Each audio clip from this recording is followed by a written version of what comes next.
Баршаңызға сәлем достар, менің каналыма қош келдіңіздер. Бүгін сіздермен осындай өте керемет, сырты қытырлақ, іші жұп-жұмсақ болып шығатын, көкпияз қосылып жасалатын қаттама нан жасайтын боламыз. Рецептіні соңына дейін қараңыздар. Ең алдымен қамырын дайындап аламыз. Бір ыдысқа жұмыртқа, жарты шай қасық тұз және бөлме температурасындағы суды қосып, барлығын жақсылап араластырып аламыз. Араластырып алғаннан соң ұнымызды салып, қамыр илейтін боламыз. Мен ең алдымен осылай шанышқымен араластырып алдым. Содан соң қолыммен иін қандырып қамыр илейтін боламын. Барлық заттың мөлшерін төменде описание бөліміне жазып қалдырамын. Сол жерден қарасаңыздар болады. Қамырды жақсылап илеп аламыз.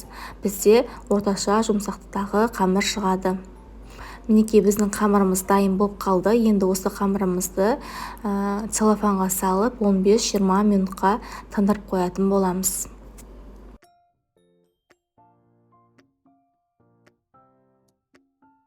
Арада 15-20 минут өткеннен соң қамырымызды тағы да бір жақсылап илеп жібереміз де, қамырды теңдей етіп екіге бөліп, әрбір қамырды күлшелеп, тағы да осы екі қамырды 5-6 минутқа тындырып қоямыз. Сол кезде өте әдемі жайылады.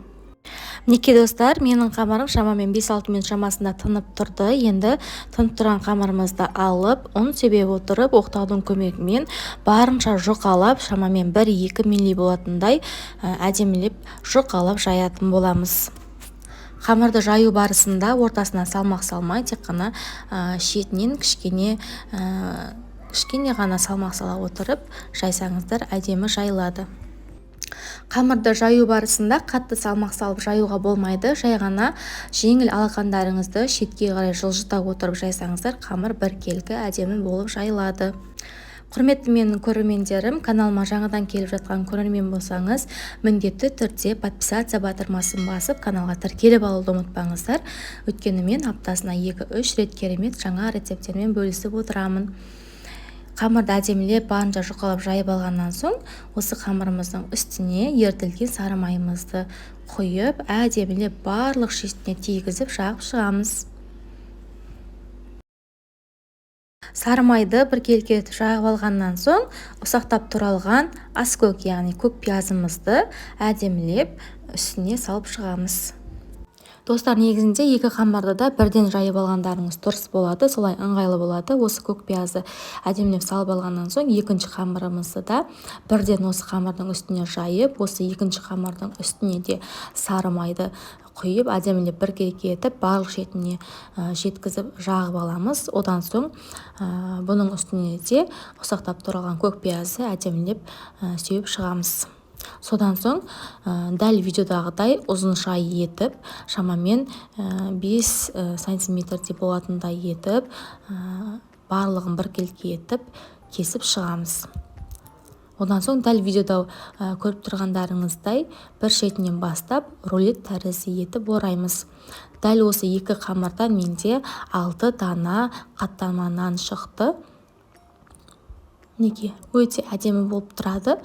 Осылай орап алғаннан соң кішкене үстінен басып дөңгелек пішінге келтіріп алсаңыздар болады. Егер де достар кесілген осы бір қамырдан өзі кішілеу болып жатса, оған қосымша екінші қамырды қосып орап, үлкен болып кетіп жатса кесіп алсаңыздар болады. Дәл видеодағыдай қараңыздар.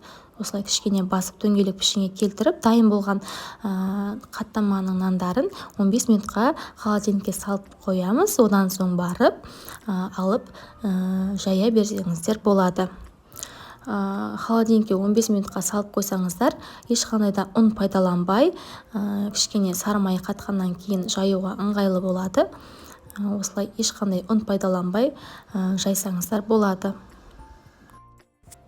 Мінекей достар, қаттаманы әдемілеп жайып дайындап алды. Қатпарлы, әдемі болып тұрады. Осылай табаға май құямыз. Майымыз қызғаннан соң қаттаманы осылай салып, тоқтамай айналдыра отырып, дәл видеодағыдай пісіреміз. Осылай айналдыра отырып пісірсеңіздер, қаттамаларыңыздың барлық шеті бірдей қызаратын болады.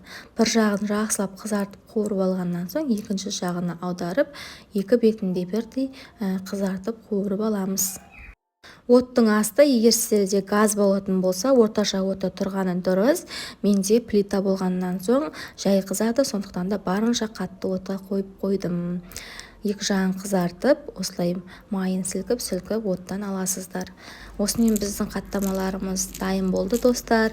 Өте сырты қытырлақ, іші жұмсақ, дәмі өте керемет болып шығады.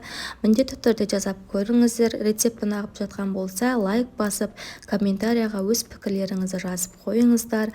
Жаңадан келген оқырман болсаңыз, міндетті түрде каналға тіркеліп қоюды ұмытпаңыздар. Аптасына кем дегенде 2-3 рецептпен бөлісіп отырамын. Менің каналым сіздерге өте пайдалы болатынына сенімдімін. Назарларыңызға көп рахмет. Сіздермен бірге болған Анаргүл Мұхтарқызы.